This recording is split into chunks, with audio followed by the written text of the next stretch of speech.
Hi guys, welcome back to the channel. Shout out sa mga taga Bukidnon. Dito ako ngayon sa lugar ninyo. So, Happy New Year sa lahat. It's December 31. So, before tayo proceed sa Davao City, gusto ko lang i-share sa inyo yung travel experience ko dito galing sa Bukidnon. Grabe yung weather guys, as in sobrang kalmado at saka sobrang lamig at saka maulan-ulan pa, mas lalong lumamig. So napag-isip-isipan ko dumaan muna sa may Kapi sa bukid. Ito yung sikat na na tourist spot din na nasa gilid lang ng highway. Pwede mong madaanan anytime kung galing ka ng Cagayan de Oro City, tapos dadaan ka sa may Talakag, so papuntang Aglayan, madadaanan mo to. Nasa gilid lang ng kalsada guys. Daming dumadaan dito everyday. So cafe sa bukid, nag-offer sila ng coffee. Meron ding iba't ibang mga pagkain, merong snacks, merong meal, iba't ibang klaseng pasalubong at saka grips meron dito. Sa lamig ng klima ng Bukidnon, maraming grips dito guys. At saka itong Lantapan, under to siya, itong Kape sa Bukid is under to sa municipality of Lantapan. Yung Lantapan is napakalamig na lugar at saka ito yung pinaka ma-recommend ko sa inyo na puntahan kasi nga marami ditong pwedeng mapaggalaan at saka sobrang lamig na paligiran siya ng dalawang bundok, yung Mount Kulago ba yan, or basta dalawang bundok yung nakapaligid sa kanya. Actually makikita mo dito yung yung isang bundok pag dito ka sa Kapi sa Bukid. Meron siyang view na bundok na paligiran. Sobrang lamig dito guys, ang daming pananim dito. Ito yung supplier ng Cagayan at saka sa Davao, nagsusupply ng mga gulay at saka mga prutas. Sobrang lamig guys, para ka talagang mas malamig pa to sa sa Impasugong. Nasa kalagitnaan siya ng talaga bundok. Katulad ng Dahilayan, sobrang daming punong kahoy, sobrang daming pananim. Bihira lang yata dito minute. Always umuulan at saka nagpapags. So isa tong perfect na lugar sa sa may Lantapan. Nasa gilid lang ng kalsada. Kung ikaw ay magta-travel papuntang Davao, madadaanan mo to siya sa Lantapan. Before poblasyon Lantapan, pwede ka ditong mag-coffee, mag-chill. Sobrang relaxing, napaka fresh ng paligid at saka may enjoy mo talaga yung yung view dito as in. So kung gusto mong gumala, perfect talaga yung Bukidnon. Ang Bukidnon talaga is yung pinakamaraming yung parang unwind, yung parang gusto mo lang, ayaw mo muna na mag-internet, mag-call, ayaw mo muna sa laptop, magtrabaho. So ito yung perfect place. Sobrang lamig at saka sobrang peaceful ng paligid. Enjoy mo yung moment. Huwag mo na mag-cellphone. Dito walang wifi din dito guys. Sinadya talaga nila para copy, remembering old gold days. Daming pananim dito makikita mo. Pwede ka rin ditong bumili ng mga gulay. Sobrang mura ng gulay dito guys kasi direct ka sa supplier ng mga gulay at saka prutas. Sobrang mura ng mga paninda dito in terms sa gulay at saka prutas. So ayan guys, yan yung view na makikita mo dito for free. Bibili ka lang ng coffee worth of 89, 99, 129 depende sa kumain na may magandang view. Libre lang yan lahat dito makikita mo. Talagang New Zealand yung datingan dito. Believe me guys. At saka sobrang kalmado, napaka-presko ng hangin. Sobrang lamig din. At saka kung ikaw ay magta-travel talaga sa bukid, magdala ka talaga ng raincoat kasi aabutan ka talaga. Unexpected dito, may umulan. Always umuulan dito sa iba't ibang klaseng lugar. Yung mainit lang na part is yung Valencia at saka Maramag, Don Carlos, yan mainit. Quezon. Pero pag dito ka banda sa Lantapan, sa Quezon, Bukidnon, sa Buda, sa Loriga, sa Kitaw-Taw, malalamig yung mga lugar na yan. Impasugong, Malaybalay, Libuna, yan yung mga lugar na ang hirap maligo kasi sobrang lamig. So ayan guys, ta-travel na tayo. Tamang-tama na yung pag-snack natin. Ito yung Lantapan, kargado sa sa natural resources. Marami silang produkto dito. Meron silang pinya, meron siyang mga klase-klaseng gulay. Yan, Del Monte din yan yung mga pinyahan dyan. Meron din siyang mga tubo Kumpleto talaga dito sa Lantapan. Pero doon yung pinakamaraming tubuhan doon banda sa may Quezon, sa Valencia, sobrang daming tubo. Actually madadaanan natin yung yung factory ng tubo dito sa may Quezon kasi magso-shortcut tayo sa tinatawag nila na Busco. So dito ako sa may rotunda ng Aglayan. Ito yung progressive din to na lugar guys kasi nga intersection siya. Then nagpa-gas na rin ako sa may Valencia City para diretso-diretso yung travel natin. So ayan guys, yan yung Valencia City. Yan yung bagong Gaisani Mall nila. Marami silang mall sa Valencia City. Meron siyang Robinson, dalawang Gaisano, meron siyang NBM Mall. Marami, maluwag yung Valencia guys kasi parang sentro din siya. Actually sa tingin ko parang mas malaki yung yung Valencia compare sa Malaybalay. Malaki yung niya, yung sa sentro niya, mas ma-improve. Maraming mga establishment compare sa Malaybalay. Pero yung Malaybalay yung guys, yung capital in town ng probinsya ng Bukidnon. Minsan nga dati napagkamalan ko yung Bukidnon isang lugar lang siya, yung Malaybalay lang. Pero nung nakapunta na ulit, ang dami palang munisipyo ng Bukidnon. Ang dami palang sakop ng Bukidnon. Yung Bukidnon is province pala. Ang dami palang sakop. So itong sa Valencia, itong sa Maramag, yung Don Carlos, Maramag, straight dito, mga mainit yung lugar dito kasi nasa Flat Sorbe siya. Ito yung shortcut guys ng papunta ka ng Busco Sugar Mill, yung supplier ng tubo. Ito na yung lugar guys. Nandito yung pinakamaraming tubo na ginagawa nilang sugarcane, asukal at saka di-distribute sa iba't ibang lugar sa Pilipinas. So ayan guys, ito yung Quezon Bukidnon. So mga hindi pa nakapunta ng Quezon Bukidnon, sobrang lawak ng daanan nila. So ayan, dito na tayo sa may overview. Pag ganito na yung mga daanan, paliko-liko, Bitukang, Manok, yan yung yung Quezon overview na. Nasa ka na, nasa papunta ka na yung sa Bitukang daan. Papunta na to ng overview. Makikita mo dito yung buong Quezon, buong Bukidnon matatanaw mo dito. So ayan guys, dumaan muna ako dito guys.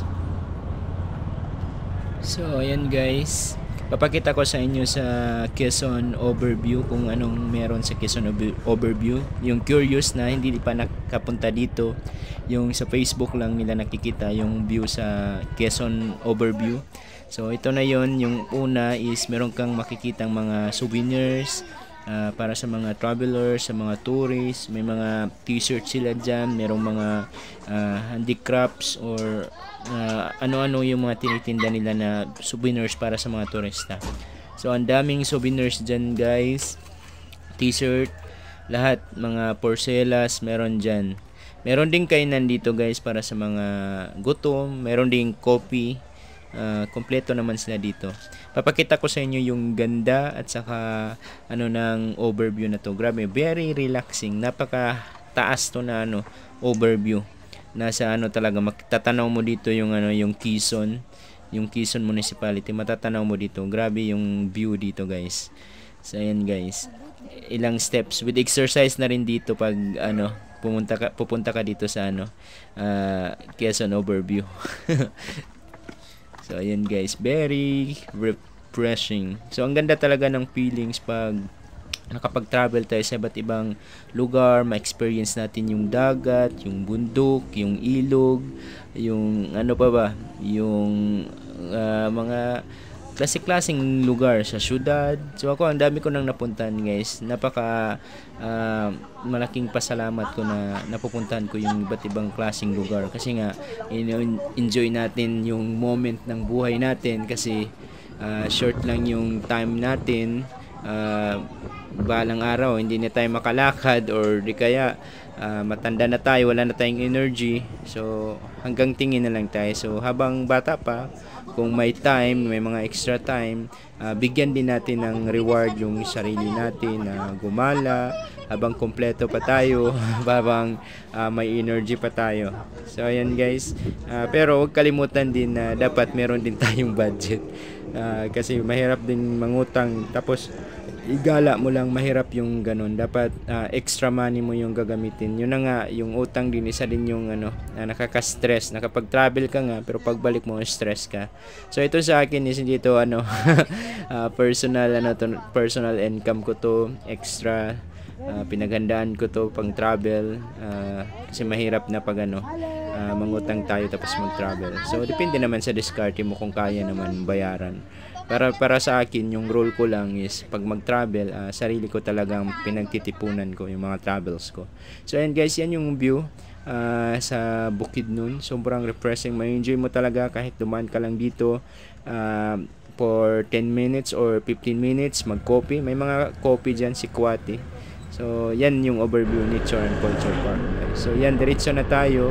Pag dito ka na banda, pag lagpas mo doon sa may overview, believe me guys, sobrang lamig ng klima dito. Parang hindi umiinit yata dito na lugar, kasi nasa taas yan ng bundok. Papunta na to ng Davao, boundary ng Bukidnon at saka Davao.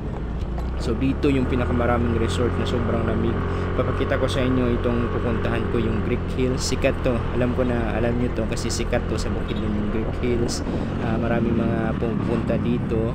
Nasa taas ng bundok siya. Yung pang style niya is Greek na style. So may entrance na pala ngayon guys na 20 pesos. Dati nung pagpunta ko, meron akong vlog dito. Kasama ko yung partner ko is wala pang entrance. Ngayon may entrance na kasi nga dami ng tao. At least siguro pang maintenance nila or ano ba.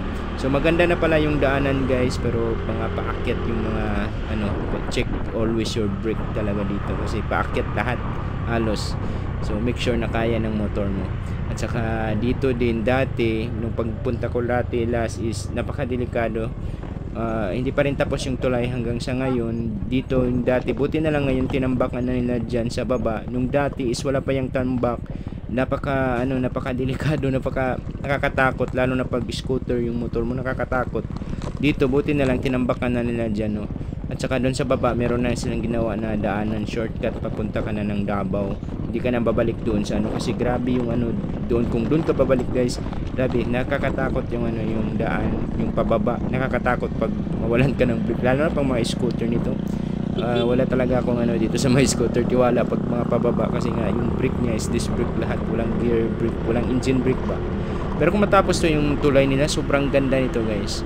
So siguro matapos yan mga next year or after a year or 2 years, sobrang ganda to, magsisikat talaga to siya guys, kasi nga grabe yung dito. Siguro marami pa silang gagawin na rides dito kasi may zipline na bike zip bike zip. So dalawang resort meron dito, GMCC, yung parang may Japanese concept. Hindi ko na yan napasukan kasi nga baka ma-short ako sa oras, sabutan ako ng gabi papuntang Davao. So yung pinuntahan ko na lang is yung Greek Hills.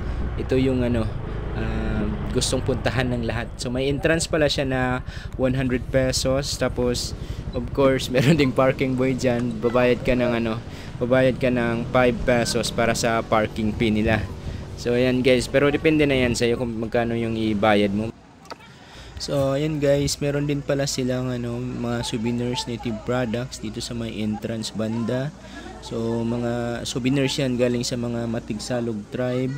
So iba din yung salita nila, pero yung salita nila dito is Bisaya din. Pero yung sarili nilang dialect is iba pag sa pamilya siguro. Pero pag dito sa labas, kasi nga Bisaya area lahat, natuto na rin silang magsalita ng Cebuano. So ayan guys, merong entrance na 100 pesos. Dine-in, meron ding 400. Meron silang mga zip line, bike zip. Marami, merong yung duyan-duyan. Meron din dito guys. Meron silang restaurant.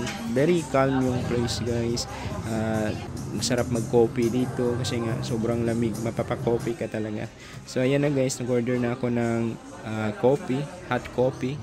Kasi nga malamig, gusto kong i-try mag-coffee ng ganito, yung ma-experience yung mga bagay na solo.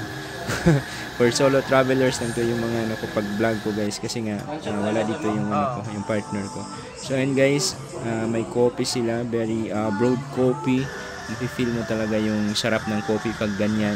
Parang sila pa yung maggiling ng coffee, maggawa. So yun guys, parang Starbucks din. Pero yung price niya is I think 119 yung 119 yung ganyang coffee. pero may enjoy mo naman yung views. Plus entrance ka ng 100, siguro mga magastos mo dito kung meron kang 1,000, ma-enjoy mo na kasi maka-zipline ka na, maka-bike zip ka na, at saka yung duyan-duyan pwede mo nang maano dyan sa baba. Maraming ano dyan rides, maraming tatlong rides pala yung meron dyan. So ayan guys, siguro i-improve pa to nila by sa susunod na mga taon. Marami pang mga rides yung ano nila kasi nasa bundok siya, maraming pine tree, at saka sobrang very lamig talaga guys. Sulit talaga yung 100 pesos mo na entrance, believe me, napakasulit yung 100 pesos na entrance mo. Hindi ka talaga magsisisi pag nasa loob ka na kasi nga sobrang calm ng place, sobrang ganda ng mga architecture, sobrang ganda ng view, picture perfect talaga pang Instagram. Mag video ka dito, sobrang Tapos nga pala guys, as vlogger, nagtanong sa akin kung vlogger ba ako. Sinabi ko na vlogger. Free pala dito pag pupunta ka dito tapos vlogger ka, free ka sa rides. Imagine mo 900 yung bayad sa rides, libre ka nila. Pero yung ako guys, hindi na ako sumakay kasi nga baka na yung oras ko. So shout out pala dyan sa sa Greek Hills na mga sa management. Salamat sa offer nyo, pero hindi ko na isakay kasi nga baka ma-short na ako sa oras. So sa pagbalik siguro sana free pa din. So shout out sa inyo dyan sir kung nanonood man kayo. So ayan guys, ito yung Greek Hills. Tutor ko muna kayo saglit while nagdadala tayo ng coffee tayo sa paligid. Tutor ko kayo sa gaano ba kaganda. At least pag hindi kayo makapunta dito, at least meron na kayong ideya kung yung Greek Hills. Daming tao ngayon guys, expected kasi nga holiday. Yung mga tatrabaho sa Luzon, sa Davao, Cagayan, Visayas, yung mga umuwi sa probinsya, siyempre pupunta sila, magtutor sila. Dito talaga maraming nagtutor sa sa Bukidnon, sa Davao, Surigao. Pero itong Bukidnon yung always pinupunta ng mga tao kasi nga malamig yung lugar. Pero kung sawa ka na sa mga malamig, yung taga Bukidnon din pupunta din sa mga dagat kasi nga walang dagat dito. Pupunta sa mga isla, parang din sila sa mga isla. Gusto nila, sabik na sabik din sila sa mga island hopping. Pero yung mga taga-island din pupunta exchange lang. Yung taga-city, gusto nila ma-experience both. Dalawa dito sa bundok, at saka pupunta din sila sa may mga beach resorts. So ayan guys, yung Greek Hills, merong pagpicturan dyan na pang Grigo. So yan, siyempre pag Greek, alam mo na expected Catholic yung dinadala nila na religion sa mga Greek. Actually iba-iba naman yung religion sa sa Greek during history na. Study nyo na sa Google. Hindi lang naman yung Roman kasi naka-influensya, alam mo yung Roman Catholic yung Roman. So ayan guys, yung view, maraming pine tree dito, matatanaw mo talaga yung mga bundok. Kahit hindi ka mag-jacket dito, walang kainit-init. Pero nga, I think iitim ka siguro sa kasi nga mainit. Pero hindi mo maramdaman yung init guys. Yung lamig ng hangin yung maramdaman mo. Sobrang refreshing talaga. Mainit siya, mainit siya. Pero yung lamig ng hangin, matatanggal yung yung init. So ayan guys, while mga 2 hours plus na lang papuntang 2 to 3 hours na lang papuntang Davao, rest mo na saglit. Perfect sa mga travelers guys na papuntang Davao, dumaan sa Overview dito sa Greek Hills, mag-coffee. Parang pangatlong coffee ko na yata to, sa Cafe sa Bukid, sa Overview, tapos dito sa sa Greek Hills. So mapapa-coffee ka talaga sa lamig ng lugar, at saka napaka refreshing, napaka mataas yung tanaw mo sa buhay. Parang dami mo nang maiisip na magaganda pag makapunta ka sa mga ganitong tanawin. Maintindihan mo yung buhay na ganito pala kaganda yung buhay. So sa mga stress dyan sa trabaho, sa mga buhay talaga sa pagtatrabaho, so bigyan nyo din yung time nyo na mag-travel. Maganda pag mag-motor, pwede naman mag-bus, accessible naman siya kung mag-bus. Pero nga, yung mga papasok is magastos ka talaga kasi nga mag-hire ka ng mga motor.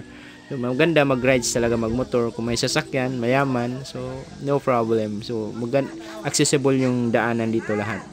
So ayan guys, yung yung i-prepare ako diyan sa management diyan sa Greek Hills. I-pre nila ako ng zipline at saka sa zip bike.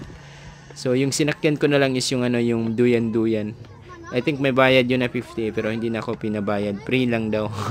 So kung may mga kids din naman kayo, mga anak, dala mo yung pamilya mo, may enjoy din sila kasi nga meron diyang mga ano ba yun, parang mga spider web na mga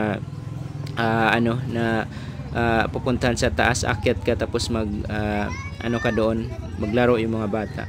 So ito na yan guys, yung sa pababa niya may mga zip line, klaseng mga zip line at saka bike zip. So ayan guys. So sino pa namang hindi gustong pumunta sa mga ganitong lugar na sobrang peace. Ayan. Nasa taas talaga ng bundok siya. Ayan guys. Dito na to yan sa sa kalagitnaan ng Bukidnon at saka Davao boundary. Pero under to siya ng Bukidnon. Kitaw-Taw. Ano to? Sa Kitaw-Taw to siya. Sinuda Kitaw-Taw. Sinuda ba? I think hindi Sinuda yata. Parang Tawas yata yung barangay niya. So ayan guys, na-try ko din yung parang Sarote Peaks.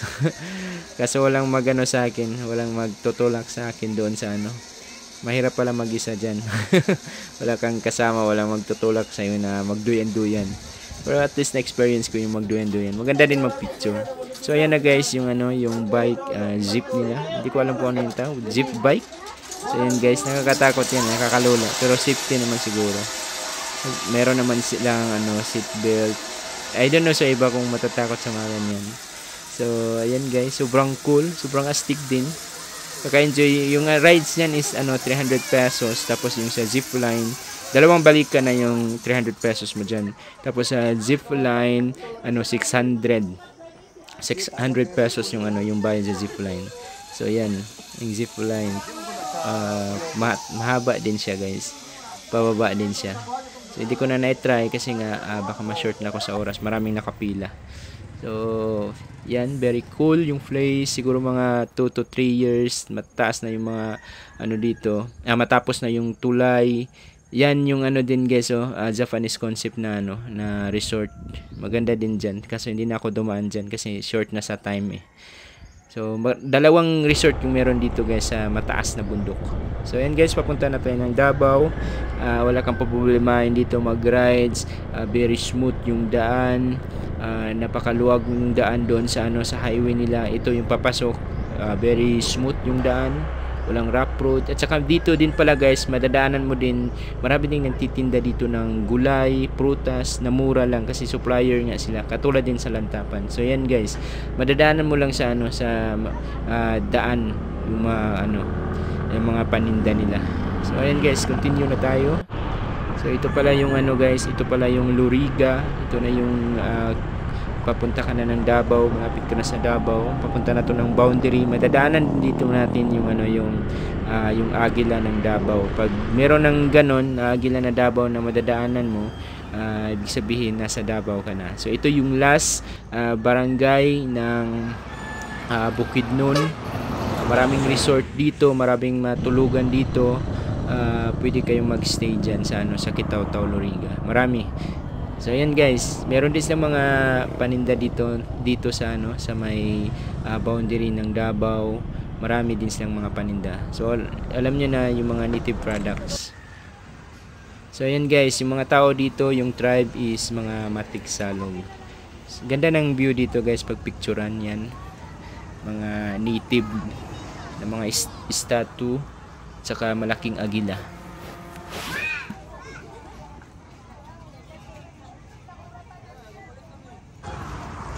Hi guys, dito na tayo sa boundary ng Davao.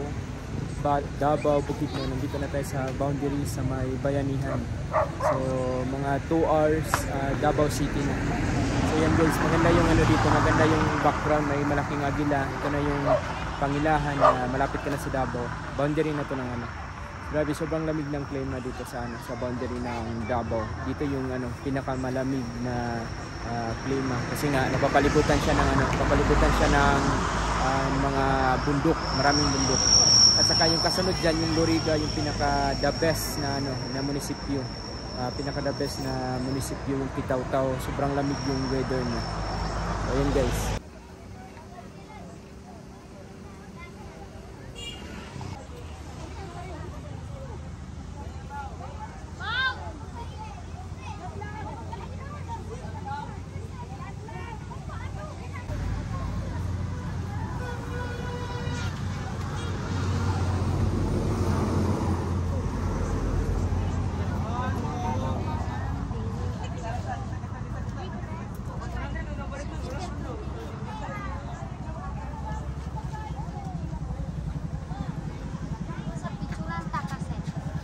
Di na.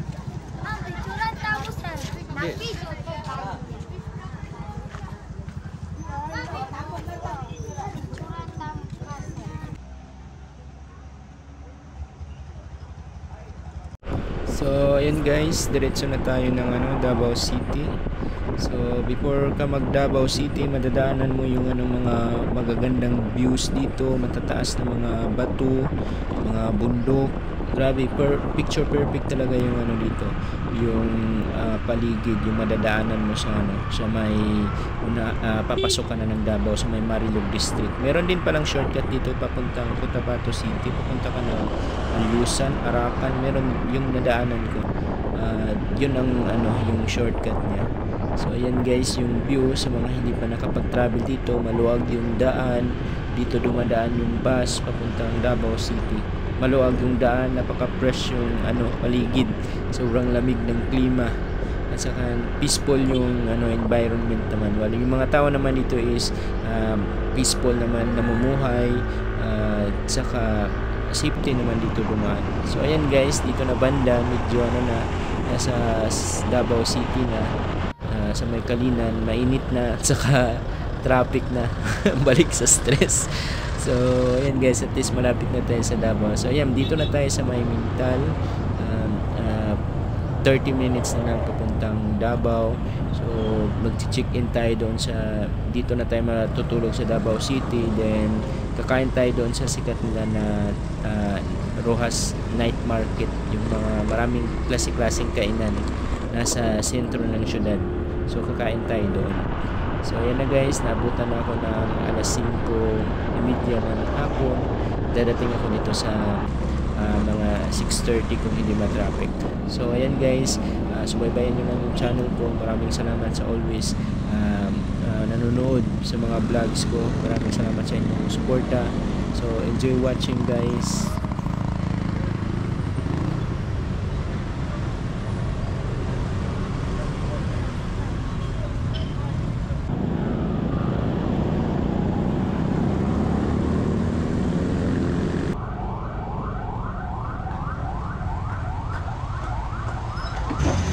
Guys, Davao City na tayo. Dito na tayo sa malapit na sa sa sentro na nila. Dito ako sa Manshell. Relax muna tayo sa blue. Yung tubig. Hanap muna tayo ng hanap pa tayo ng mapag-stayhan. So ayan guys.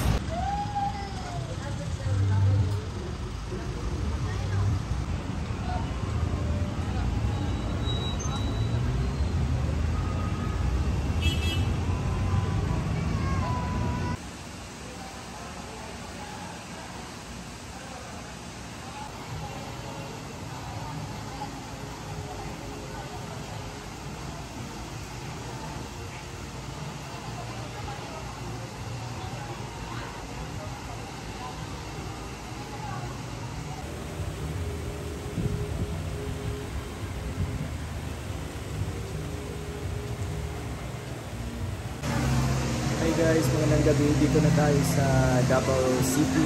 Dito tayo nakastay sa may Damorbi. So may Damorbi din dito sa Davao City. Iba yung Damorbi dito guys, sobrang laki. Ilang floor pa to, sobrang laki ng Damorbi. Meron silang sariling pool. 80 pesos yung entrance. Pwede kang maligo dyan. Magdamag. So yan guys, sa likuran ko, yan yung sariling pool dyan. Sobrang cool, sobrang astig yung Ito lang yung Damorbi yata na meron pang merong swimming pool.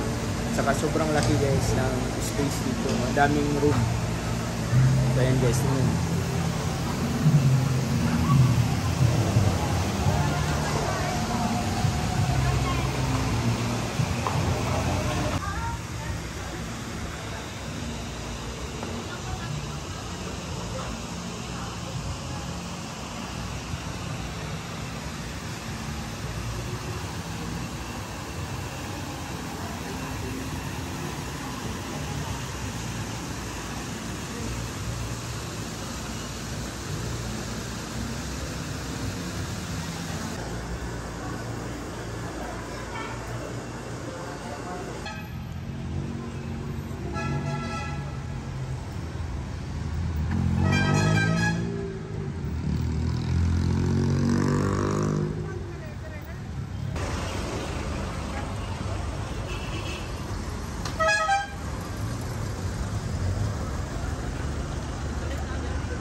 Pagam to ni Agi diri ma'am.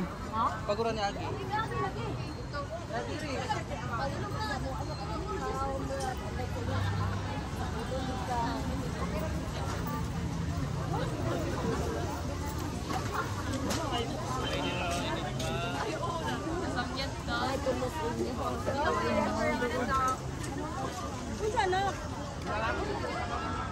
Ay, sir, pili lang ma'am. Dili hawa na gabriya ma'am, oh.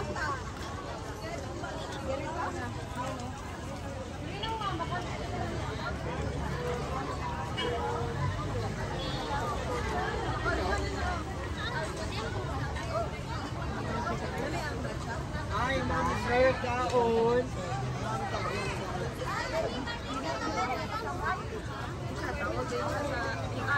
Ma'am, nakoy vacancy sa likod mo mo. Kaon, sir. Barbecue, sir. Hello, ma'am. Magkaon mo.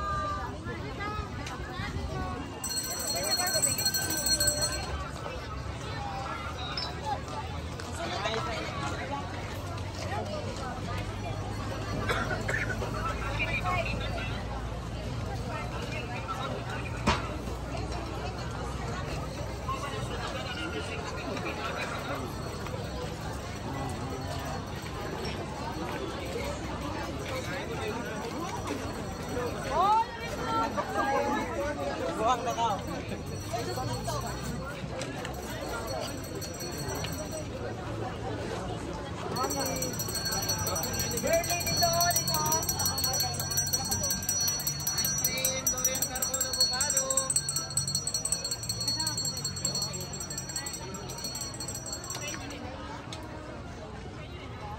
Andro, tayo ko din na.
Ito na, ulog ko ito sa dagat.